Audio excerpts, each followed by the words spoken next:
안녕하세요、えのみだ。はい、今日はSHEINで約3万円分くらい購入したので、どんなものを購入したか紹介したいと思います。私は基本的に黒とかグレーとかネイビーとかちょっとそういう暗いカラーよりもアイボリーの明るいカラーの服が大好きなんですよ。なので今回の購入品は実は9割アイボリーのものになっています。なのでほとんど白いトップスだけどデザインが違ったり、少し白の中でも色味が違ったりっていう、そういう細かい部分とかも紹介しながら、どんなお洋服を購入したのかみんなに紹介できたらいいなと思います。ちなみに私のスペックとしては身長が165センチの体重が47キロになっています。骨格タイプはナチュラルになっているので、そこら辺も参考にしてぜひ最後まで動画見てくださると嬉しいです。それでは早速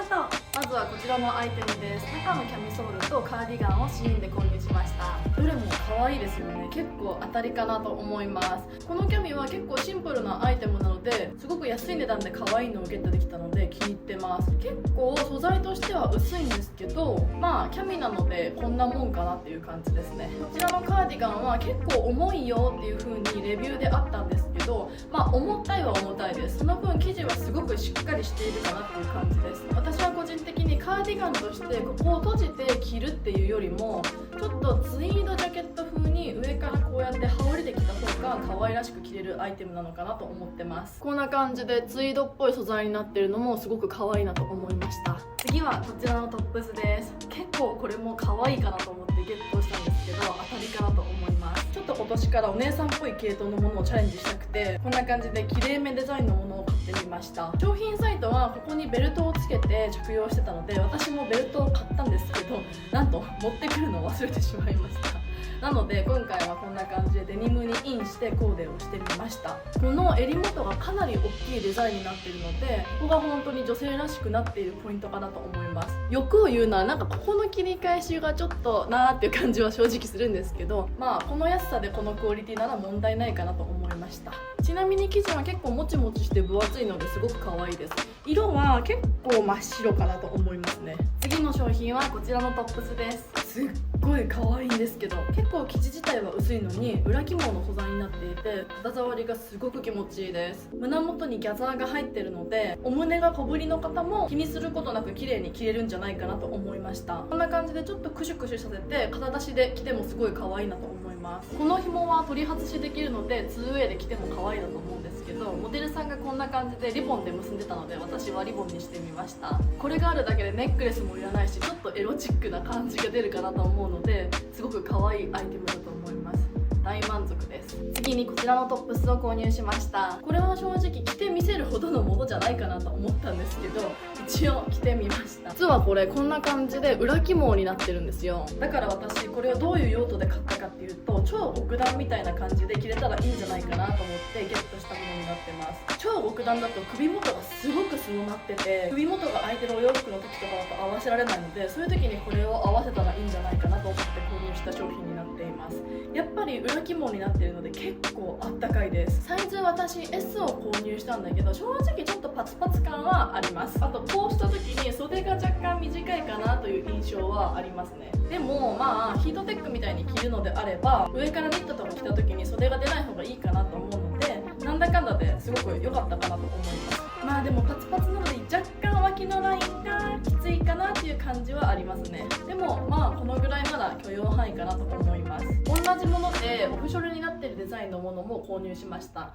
これも正直わざわざ着てお見せするほどのものではなさそうなので、まあこんなのも買ったよくらいで軽くだけ紹介させていただきます。次にこのカーディガンを紹介します。さっきのトップスに上から羽織を羽織ってみました。どうですか？これもなんかカンナムとかアップジョンにいそうなオンニをイメージして購入しました。結構デザイン的には可愛いなと思ってます。これは色味がちょっと黄色みがかったアイボリーとかクリームに近い色味になっているかなと思います。こうもちもち素材で腕とかが張り付くような感じです。結構今のところ当たりばっかりかなと思ってます。上まで閉じちゃうと正直私がこういう首詰まりのデザインのものがあんまり似合わないから、ちょっと息苦しい感じがするんだけど、デザイン的にはすごく可愛いなと思います。でもやっぱりちょっとこのぐらいは開けていきたいかなって感じですね。こんな感じでしっかり折ってあげて着た方が私は可愛いかなと思いました。このファーの感じも結構柔らかくて気持ちいいですし、アイボリーを買ったんですけど、こんな感じでベージュがちょっとずつ混ざってるのもポイントで可愛いなと思います。ここにポケットもあるので、今の時期だったらちょっと厳しいけど、秋春の初めの時とかだったらこれだけをアウターにして出かけるのもすごく可愛いのと思います。次はこちらのトップスです。このタイになっているデザイン、今年すごい韓国で流行ってたんですよ。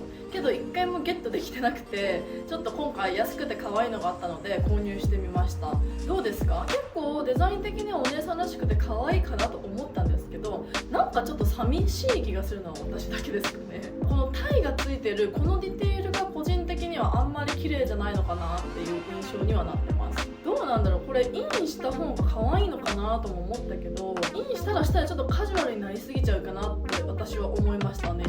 なんか可愛いんだけどみたいな感じかな。私的にはまあ70点くらいのアイテムかなと思います。いろんな着方できるから、こんな感じでタイを取っても多分可愛いんだと思うし、こんな感じでリボンにしてもいいとは思いますけど、ちょっと難しいかなって個人的には思いました。素材はこれ薄手のニットにはなってるんですけど、もちもちしていて肌触りもすごくいいなと思います。このパンツもシーインで購入しました。これフリース素材になってて結構ふわふわして気持ちいいんだけど、見た目の割に結構薄くて届いた瞬間びっくりしました。ちょっと裾が広がっているブーツカットになっているので、すごく形的には綺麗かなと思います。丈感も私165ぐらいあるんですけど、短すぎなくてすごく綺麗かなと思いますね。でもこれを着て出かけるにはちょっと難しそうな気がしてるので、家の近くのコンビニとか行く時くらいだっ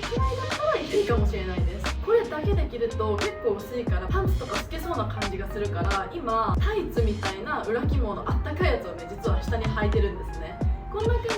履けば正直遊びにも履いていけるかなとは思うんですけど、でもフリース素材なのでおしゃれ着っていうよりは近所のコンビニに行く時とかだったら履けるかなって個人的には思ってます。次はこちらのトップスです。ちょっとこんな感じでパンチングが入ってるデザインになっていて、すごく可愛いなと思ってゲットしたアイテムになってます。写真で見ても正直すごく薄いなとは思ってたんですけど、こんなもんかなという印象にはなってますね。スキントーンのブラを着用してるんですけど、やっぱりちょっとここがね透けるかなという印象はありますね。1枚で着るっていうよりもブラトップとかヒートテックを合わせて着ないと、この境目がはっきりしちゃうのはちょっと注意が必要かなと思いました。私は正直これ外出着っていうよりもなんかお家で楽に着たいなっていう時にいいかなと思ったので、私的には結構デザインも可愛いし満足がいく商品にはなっています。上から普通にジャケットとか羽織って合わせても結構可愛いと思います。薄さあんまり気にしないよっていう方だったら結構おすすめかもしれないです。次はこのセットになっています。これすっごい可愛いです。大当たり。これデザイン本当に可愛くて、トップスとパンツはここでデザインが切り返しになっています。ここのフリルのデザインが胸元と腰回りについているから統一感もすごく可愛いし、これちょっとお値段したような気がしたけど絶対セットできたら可愛いなと思って購入したんですけど、本当に大当たりです。もちもちした素材感ですごく可愛いし、言うことなしって感じですね。もちろんこれでお出かけしても可愛いなと思うんですけど、私のイメージだったらちょっとこれ結構カジュアルで楽な感じがするので、おうち着にいいかなと思ってゲットしました。これを部屋着にした時になんか彼氏とか呼んだらなんか結構いい感じなんじゃないと思ってゲットしたアイテムなんですけど、すごく気に入りましたね。部屋着だけにするには確かにもったいないような気もするけど、最初から部屋着でいいかなと思って買ってたので、私は部屋着でもいいかなと思います。いやでも可愛いから迷っちゃうなパンツはこんな感じです。丈感も結構ちょうどいいですし、ムチムチしてて可愛いです。ただこういうニットパンツって結構履いたり洗ったり繰り返すとこんな感じのフィット感にはならないんじゃないかなって正直思ってます。まだ今履いたばっかりで洗ってないのでわからないんですけど、もらってすぐ履いた感じだと結構まっすぐな綺麗な形のパンツになっているなと思いました。さっきのこのフリースのパンツと比べても厚さがやっぱ全然違いますね。全然こっちの方がしっかりしてるし、もちもちしてて可愛いです。合わせてコーデしてもすごく可愛いんですけど、これ別売りだったので別々で着ても全然可愛いなと思います。これ一番気に入りました。次にこちらのセットアップです。これは正直残念アイテムです。これセットアップで買ったんだけど、私は受け取ってすぐ思ったことが何かっていうと、色違くねって思ったわけで、カメラだとどう映ってるか分かんないんだけど、結構上はくすんだベージュなのにこっちはちょっと明るいベージュなんだよね。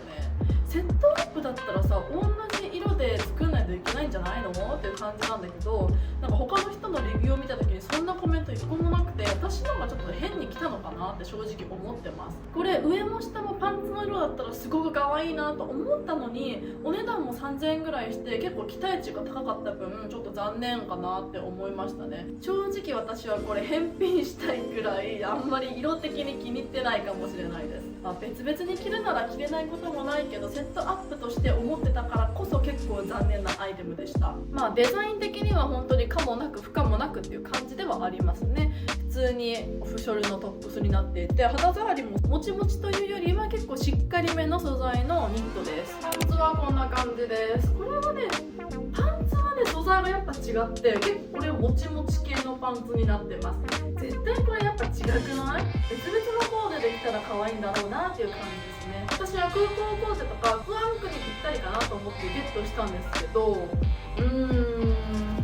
残念です。パンツの丈感とかは結構これも綺麗になっていて、個人的にはやっぱりパンツは気に入ったけどこっちの色が気に食わないですね。めんどくさいので返品はしないと思いますけど、このコーデで着ることは多分ないかなと思いました。次はさっきのトップスにワンピースを合わせてみました。これね本当はワンピだけでお見せしたかったんですけど、なんかさすがにちょっとエロすぎてこれが見せられないなと思ってちょっと上から着てるんですけど、一応シーンの写真で見たのとほとんど一緒かなと思いました。すごく可愛いです。なんかザラとかでも韓国でも最近こういうワンピース結構見るんだけど、みんなこんな感じで上から V ネックとかのニットと合わせて着てる感じがするんですね。多分もうちょっと緩くて大きいニットだと可愛いんだと思うんですけど、なんかちょっとこんな感じで片方デザインを見せてなんかこんな感じで着てる人が多いんですよ。だけどちょっとこのコーデだとエロチックすぎるので、今は雰囲気どんな感じかなってお見せしてるだけにはなっているんですが、参考にしてくれると嬉しいです。素材はシルクっぽい感じなので結構上品な印象かなと思います。これも結構当たりです。最後はこちらのワンピースです。これめっちゃ可愛いです。大当たりです。腕とかは結構タイトなデザインなんだけど、ワンピースなのにウエストをしっかりキュッてしてくれるから A ラインがすごく綺麗に見えるアイテムです。裏地もこんな感じでしっかり入ってるから透ける心配もないし、1枚で着ても可愛いし、デニムとか合わせてレイヤードワンピースとして着てもすごく可愛いなと思いました。ちょっと胸元は思ったより深いなっていう印象はあったけど、このくらいなら私は許容範囲かなと思います。首元のフリルもそうだし、このパンチングのデザインなどのディテールが本当に可愛いなと思いますね。あとここがリボンになってるんだけど、ちょっとエロチックなのがさ、このリボンがなかったら正直ここに谷間が見えるのよ。けどこのリボンがあることによってちょっとエロすぎずけどエロも忘れずみたいな感じで狙えるのもすごく可愛いなと思いました。なのでこれにブーツとか合わせてデート行くと絶対モテると思います。すっごい可愛い。次にこちらのアイテムです。これトップスもパンツもシーンなんだけど、一旦トップスから紹介したいと思います。袖と裾がパンチングになっててすごく可愛いかなと思って購入した商品です。なんかデザインとしては可愛いんだけど、コーデするのが難しいなってすごく思ったアイテムです。多分首元がフリフリすぎるからかな、私はねなんかラブリーすぎてどう着たらいいかちょっと迷ってて、一回もまだ着れてないアイテムになってます。で気になるのがこの肩の紐なんだけど、なんかサイトを見た感じオフショルではなくて普通に着るんだけど、ここになんか紐があるよみたいなデザインだったんだけど、この紐が長すぎてなんかどうしたらいいか分かんないっていう感じだったら、こんな感じで紐をしまってきた方が全然綺麗に見えるんじゃないのかなって思うアイテムです。なんかちょっと難しいな。あとやっぱここに透け感が出ちゃうから1枚で着るのは難しいんだけど、インナー着るとここにも出ちゃうしどうしようかなみたいなアイテムですね。ちょっと着方さえ見つければ可愛いような気もするんですけど、私的な可愛さでいくと60点か70点ぐらいのアイテムかなと思います。一緒に合わせてるこちらのパンツは実は私が春夏にルックブックを取った時にこの白を購入したんですよ。そしたらものすごく形が気に入って黒もゲットしたアイテムになってます。こんな感じのブーツカップのパンツになってるんだけど、結構ここがしっかりキュッてなってくれるからものすごくスタイルがよく見えるパンツになっていて、普通に履いてたらこれ友達にどこのって聞かれてシーインだよって言ったらこれシーインなのってすごく本気で驚かれた商品になっています。これは本当一年中履ける素材だし、結構きれいめにもカジュアルにも合わせ方次第では履けるので1個持ってると無難に使いやすいアイテムかなと思いました。はい、ということで今回はシーインの購入品をたくさん紹介させていただきました。皆さんいかがでしたか？結構当たりが多かったかなと個人的には思っていて、気に入るお洋服がすごく多かったです。今回も実費で購入しているのでクーポンコードとかはないんですけど、他のインフルエンサーの方のクーポンコードとか検索してぜひぜひ皆さんもお揃いにしてくれたら嬉しいです。それではまた次の動画でお会いしましょう。アンニョン。